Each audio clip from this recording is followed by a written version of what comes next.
Hello, everyone. My name is Samuel Brown. I am the owner of PacketX, an IT consulting services company, and we're located in Hanahan, South Carolina. Today, I'm going to talk to you a little bit about security and how important security is for the protection of your data, protection of your machine, and protection of your finances. It's very important that you follow some guidelines in order to maintain the security of your machine and your equipment and network. This also includes your cell phone. So don't think that just because you have a cell phone, that your cell phone doesn't need to be protected. It does. It's just as important as your desktop or your other devices in your home if you have anything IoT. And if you're not familiar what IoT stands for, that's Internet of Things, being your TV, refrigerator, watch, and just basically any device that's not a full-fledged computer as we would know it. So I have prepared a short description for you, if you will, on the importance of security and how it plays. Security is more than just a strong password and more than just installing an antivirus. Security is an intricate and complicated puzzle, minus the scenic and cutesy picture. Each and every piece of the puzzle must fit in its place, unique and designated place. The completion and the unity of the puzzle completion relies on this simple action and applies to every individual piece. The same is true when it comes to network security. The best results come when you apply the right tool, or in this case, the most effective security protocol for the task at hand. There are a variety of security tools available to purchase, and many are free of charge. Whether you purchase or free tools, if you don't install them properly, it can leave you as vulnerable before the installation, if not more vulnerable. Being familiar with what the best bets are in the cybersecurity world and what practices are most effective for your particular situation is the key to protecting your information. So in simple terms, security is more than just you entering in a password. Yes, it is important that you do create a password for your systems and for your logins, but you have to create a strong password. You cannot create a password that consists of ABCD or 1 2 3 4, or you think you're smart by creating a password that's P at $, capital W, a 0, a lowercase r, D, 1 2 3 4 5. Guess what? It can be hacked in less than 4 seconds. And if depending on the type of computer, it can be cracked in less than a second. Why is that?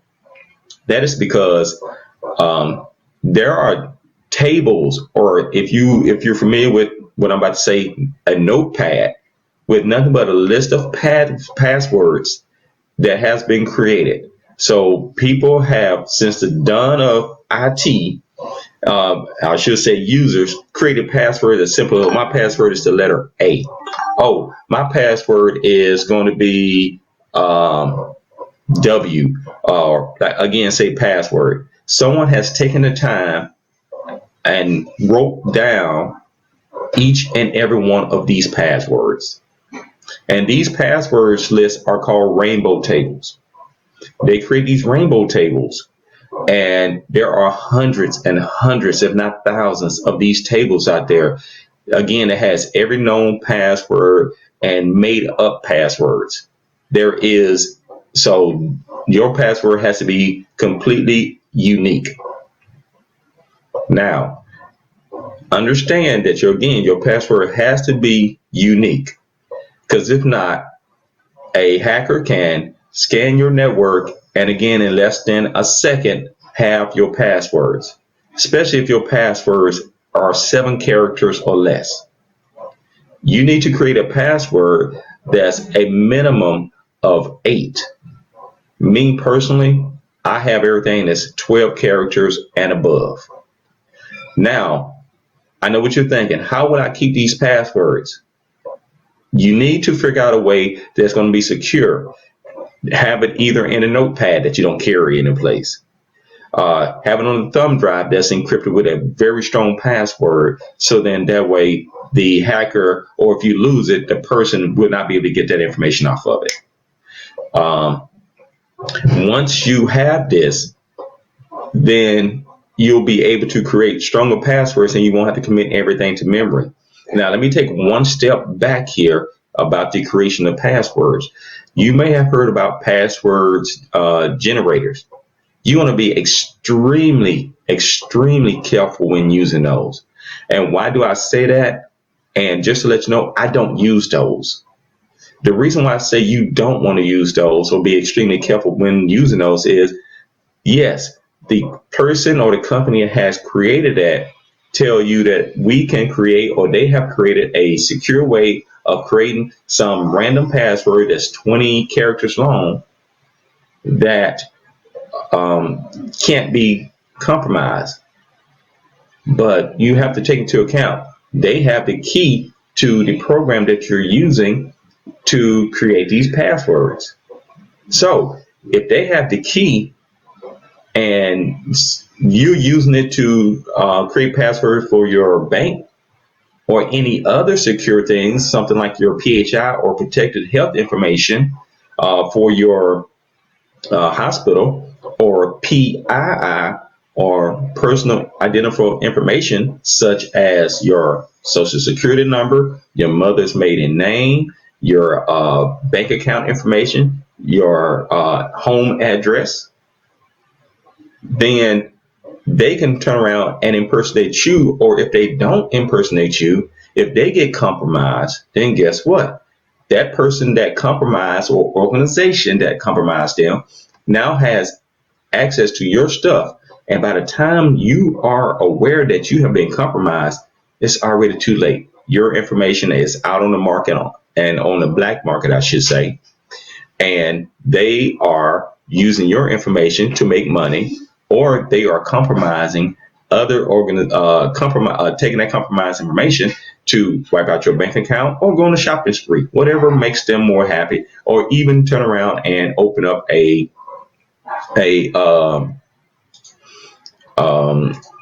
new credit card in your name. So you really, really want to be very careful in the sense of what it is that you want to do in terms of storing and saving your passwords.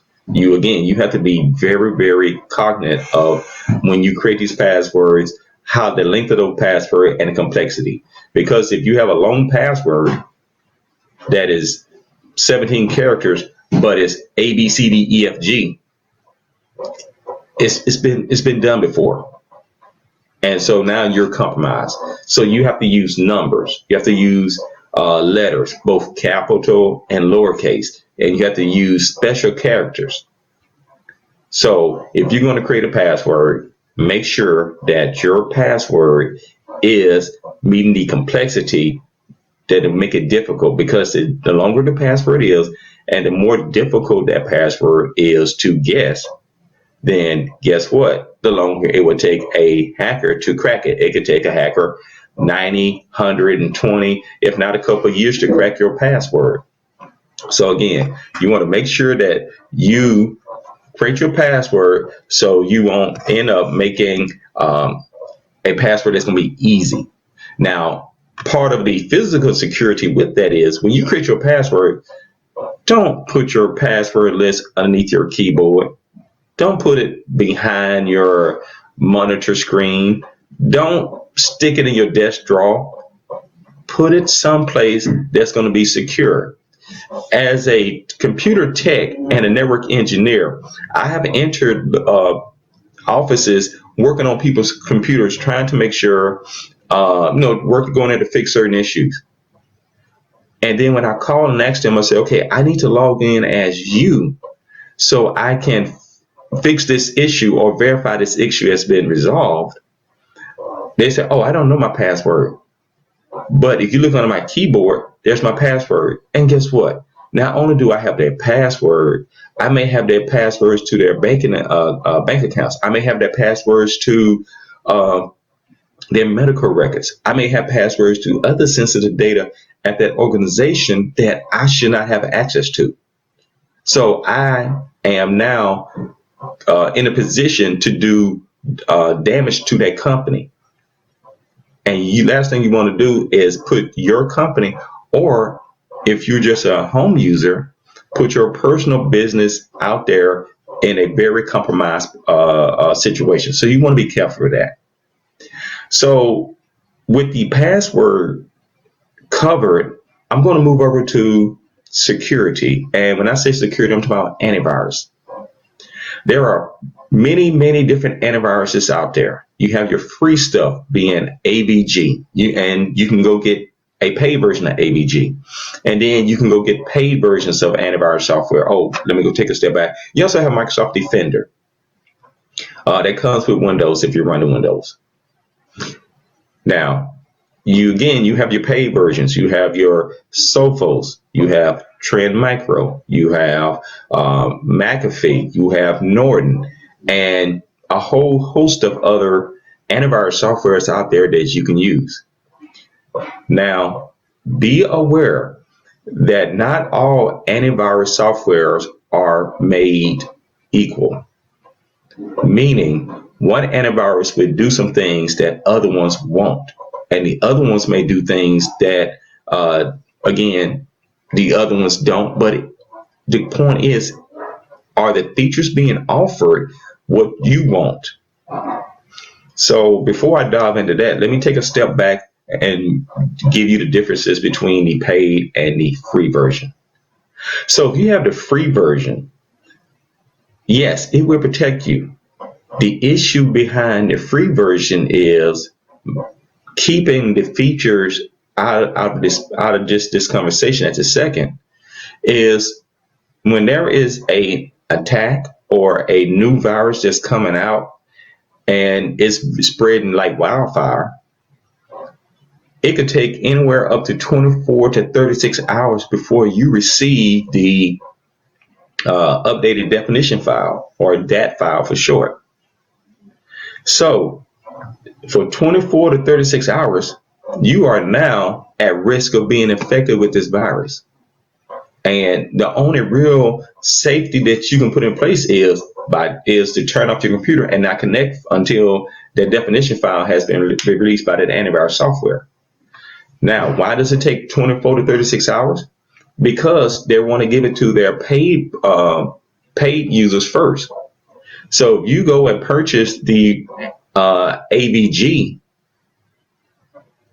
as soon as the virus definition file is created and released, you receive it. And yes, it still might take 3, 4, 5, if not maybe 12 hours before the definition file has been created in order to protect your system.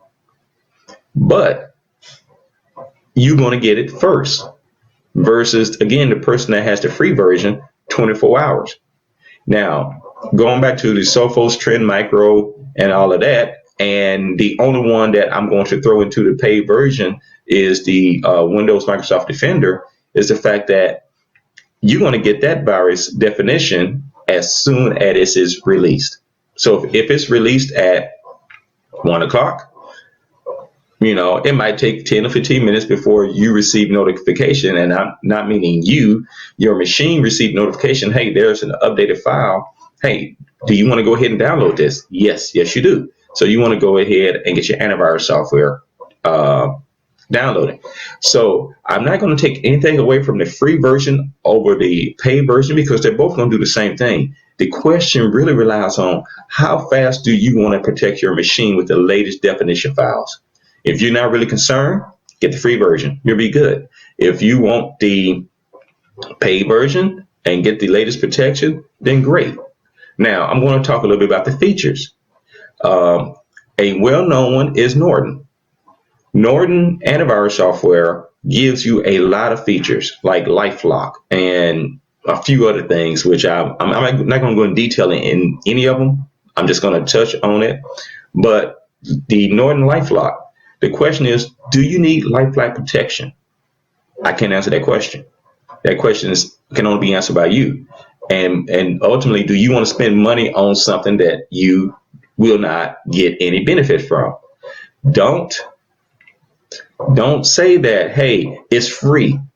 It's only free if you was willing to pay for it in the first place. If you're not willing to pay for it in the first place, free doesn't even matter. Free is just another word that we just throw out there. So again, if you're not willing to pay for it, it's not free. You have a whole bunch of access baggage. Um, if you purchase something like Sophos and you have a small network, they have what is it? They have a solution where you can tie in their firewall with their antivirus software. So then when you get infected, what will happen is the antivirus software will talk to the firewall, and then the firewall will say, okay, you're infected. I am going to disconnect you from the network. This will prevent that virus from spreading to any other computer on your network. And as that machine is being, since that machine is now separated from the network, it is allowing the antivirus software to work to remove that remove that virus. And once that virus is removed, the antivirus will talk back to the firewall and say, hey, I am now clean. Um, Please reconnect me back to the network. And the firewall will reconnect that computer back to the network, and everybody's happy. Now, from a network perspective, that works great for me because I can spend more time working on other issues as opposed to running to remove a machine from the network. If this is taking place for me, that means I have more time to focus on what caused that and fix that versus getting rid of the virus itself, because I know it's not on the network and it's not infecting anybody else. So that's a feature right there with the Sophos. You have the Trend Micro, which has its features that has some nice touches. And then again, you have your McAfee, you have your malware virus removers. Now, when viruses first came out, a virus really did a couple of things. Did it? It would either delete files, it would rename files, it would start creating data on your machine, slowing you down. It's whatever the hacker had at that time, whatever he or she decided that they wanted to do with this. And it evolved from being just a regular virus to it became a worm to becoming a Trojan.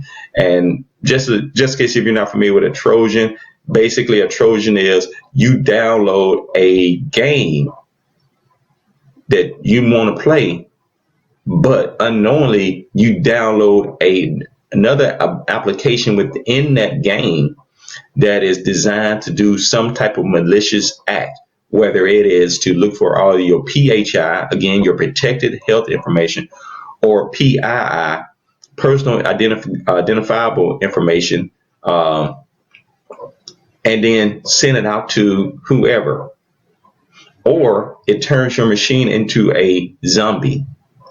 And a zombie is simply, you still have control of your machine, but somebody has the ability to start sending attacks or launching attacks from your computer.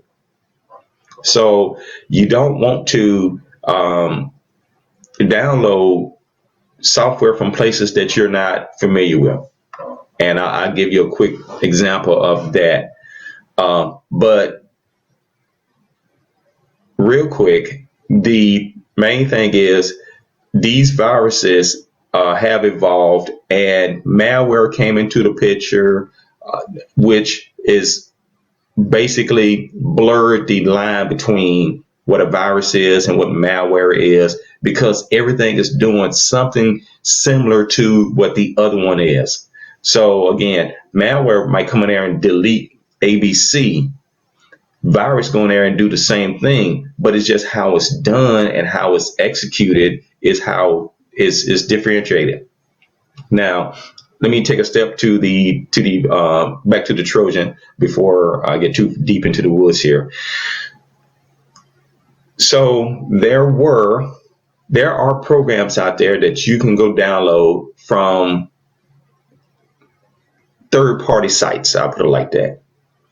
And these are third-party sites that has legitimate software, and this legitimate software could be infused with a virus. So if you go out there and say, "Well, I need to get Office 2019," and I can go to this certain website and get it. Yes, and you can get it for free. I can tell you the site, but I'm not going to do that because it could lead to all types of headache for you. So, but you can go out there and you can download Office 2019 and you do the installation. Everything installs fine. It works perfectly. A few days later, if it is a malicious type device, virus that wants to do any type of destructive activity, it will start raising this. It will start implementing whatever it needs to do or designed to do in order to either, again, export files from your machine, delete files, or it could be ransomware where it locks up your files, preventing you from doing anything with the data until you have paid for the release of that data, which we're going to go into backups next. But what's when you decide, I'm sorry. So when you, like I said, install this, the antivirus, not the antivirus, the virus will go ahead and create whatever issues it's going to do. And it's all because you went to a third party site and downloaded a program that you needed, but you didn't want to pay for. Now, you can go to Microsoft itself and download that same program with a better, with more confidence in knowing that the data that you're about to download is exactly what you're going to get. Now, I'm not going to get into hashes and stuff, but basically you can use a hash to verify with what you downloaded from Microsoft is exactly what you're getting. Because if the hash don't match up, then what will happen is you would know that this file is not safe and you need to delete that. If you want to know more about this, hash, viruses, malware, please, I can give you my information at the end of this, and we can talk about how this can affect your personal and your business life. So, like I said, you can go to Microsoft and download this. McAfee was compromised, and what ended up happening was when you downloaded that update, the APT, Advanced Persistent Threat, which is basically a group of hackers that are always attacking a particular company, organization, in order to infiltrate their network to launch their attacks or to steal information. But this one group infiltrated McAfee, and once they infiltrated McAfee, they included their own version of code in there. So then that way they could steal data again, whatever they had in mind. And that is part of the Trojan right there, where if you don't know what you're downloading and you don't know how to look at the hash, then guess what? You open yourself up to being compromised. So again, not want to get too deep, but I'm gonna move to the next one, which is backups. It is very important that you do backups. You don't want to back up your data to the same drive that you're using. And in fact, you don't want to back that data up onto the same system that you're using. You want to back up that data to an external drive. There's multiple ways to do a backup. You can do a backup in the sense of just copy one for one of that folder with all the files inside of it, or subfolders inside of that parent folder. Or you can do a full-fledged backup using the Microsoft utility, or if you have a third party being Seagate or Western Digital hard drive, you can use those backup programs and do a complete backup that way. Now, when you do these backups, you want to try to back it up at least once a week at a minimum. So then that way you'll be able to restore or recover your system quickly. Now, the benefits of using a one-for-one is all you really need to do is once you connect the drive, just select all the photos that you want to, slide it over, and save it. You just overwrite what you have. Just remember though, if you do that, and let's say that you had a file that you no longer wanted and you deleted it Monday, and you just did a backup that Sunday before. So you just deleted that file Monday. That file is no longer needed. You don't want it. You're moving forward. And you made other changes throughout that week being deleting files. When you do that next backup, yes, everything is going to be backed up. And those deleted files won't be moved over because they're not there. The issue with that is, even though you no longer need that file, it is still on that backup of that one-for-one. So now, if you go back and do a restore, say that you wipe your machine and now you want to restore your machine, when you do that copy back over, what end up happening is that file that was deleted that Monday will now be restored, and now you have a lot of data that you no longer want. So you have to be very aware of when you delete stuff, because again, if you do a one-for-one copy, that data will still be moved over. I mean, that data will still remain on that external drive, and it will be moved back over to the hard drive if it's not deleted off of that external drive. Now, if you do a Windows backup, what will happen is it will compress that data and move everything over. And it will take a little bit longer to restore everything, but you will have everything there. Now, if you do, using that same scenario that I said before, you do a backup on Sunday, but then that Monday you delete some files, and Tuesday you delete a couple more files, and Wednesday you created some files. When you do the next backup is only going to move over everything that was in that latest backup. Now, since everything is backed up on that, what will happen is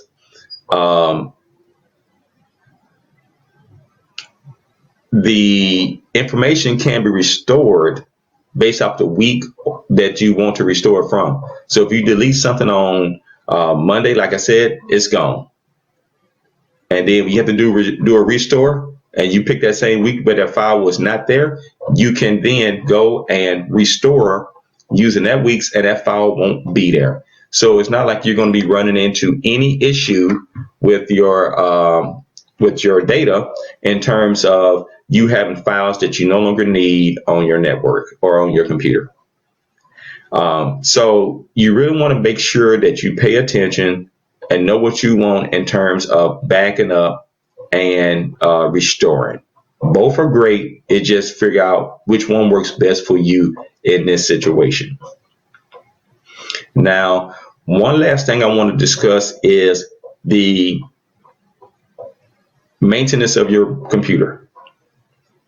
This is a real simple thing to do, but it is time consuming. So one of the things that I do every year is I do a complete backup of my data, not the operating system, not any of the programs, none of that, just my data. And I completely wipe my machine down to zero, meaning I have to rebuild this machine, install the operating system, reinstall all my programs, redo all my updates, redo all my configurations. And then before I can even start reconnecting my data to my machine. Why do I do that?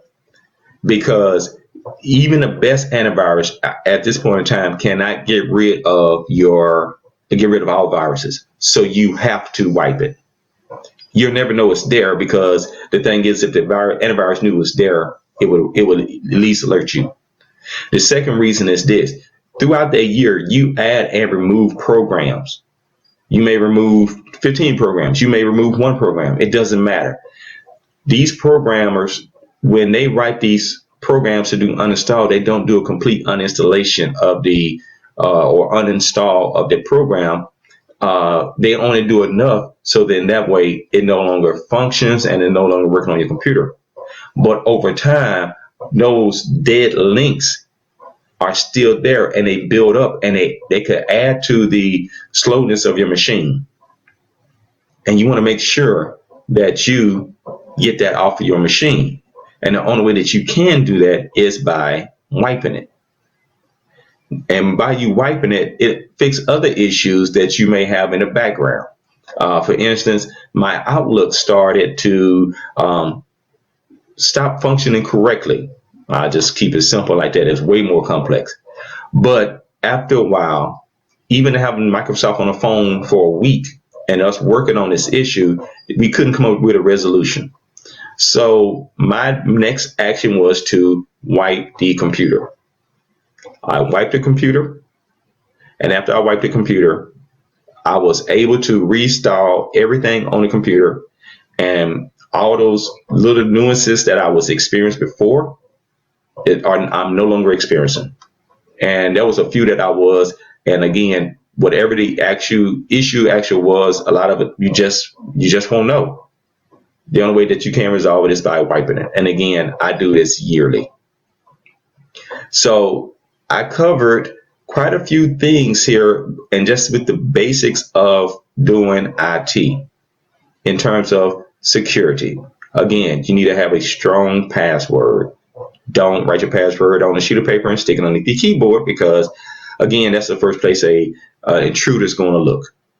Don't save it on your computer and without some type of security on it, because if you leave it and somebody come walk up to your computer that you don't have locked, which you should lock your computer every time you walk away, guess what? They can then copy that file or email that file to themselves. And if you're not looking at your sent folders, guess what? You'll never know that someone has your passwords now and are going out there and creating getting credit cards in your name. You want to make sure that you also do good backups, weekly backups, because if you delete something by mistake today, you can always go back to that last previous backup and restore it and recover that file or folder that you need. It may not be the latest, but at least you now had a file and you have a starting point, as opposed to you have to recreate everything from the ground up.